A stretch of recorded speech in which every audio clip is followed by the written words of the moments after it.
Welcome back to another episode of Battling Bro Science, where I break down a topic of the week to ensure you're able to get the best results possible using science-based principles. Today's topic is how to perform the deadlift for growth and addressing 5 technical mistakes you're probably making. The deadlift is king when you want to move sheer weight. It translates as one of the best strength building exercises and one of the best, if not best, posterior chain developers. Where bodybuilding shows are won from the back and aesthetic wise to help build thickness, it is one of the ones you have to consider adding into your regimen. But the complexity of this compound movement leads to common technique mistakes which can be easily fixed so you can skyrocket your deadlift and posterior chain development. The most common mistake I see is performing the movement with a rounded back. This can be quite dangerous as you're adding shearing force to the spine. The spine naturally will be out of place, and even under low loads, injury can occur. To put your spine in an advantageous position, you want to align your head, your mid-back, and low back as if there was a pole keeping it in line through the entire range of motion. Doing so will ensure the movement is much safer and allow for energy output to be more efficient as you'll be wasting less energy. This leads me into the next point and common mistake to fix. It is your body position or setup. Alignment from head to toe will be important to ensure, first and foremost, you're in a safe position, and next, of course, optimal performance. As mentioned, a rounded back is common, so ensure the core is tight and torso is in line. To ensure you're not wasting any force and being efficient, line up your ankles to be directly below your knees. Your flexibility will be the telltale to see how wide you actually can go while keeping the knees above the ankles.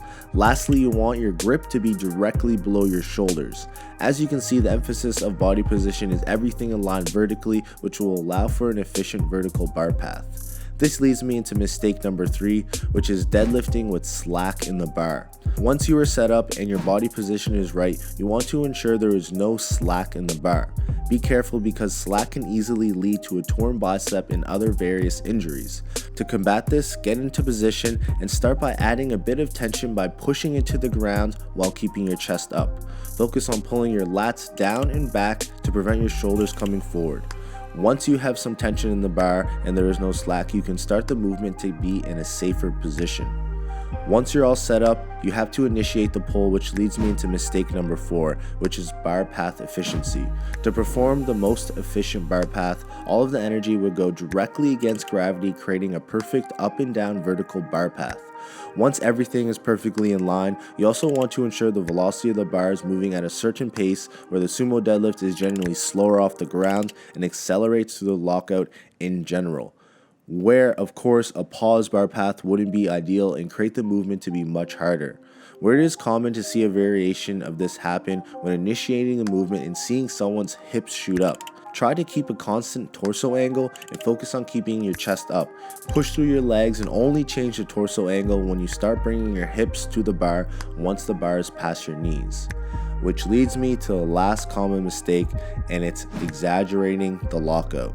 Often people want to emphasize the lockout to ensure the lift is good and lean back too far. This puts your back in an unsafe position. A great cue to ensure you're in the right position is to emphasize bringing your hips to the bar versus pulling and leaning back.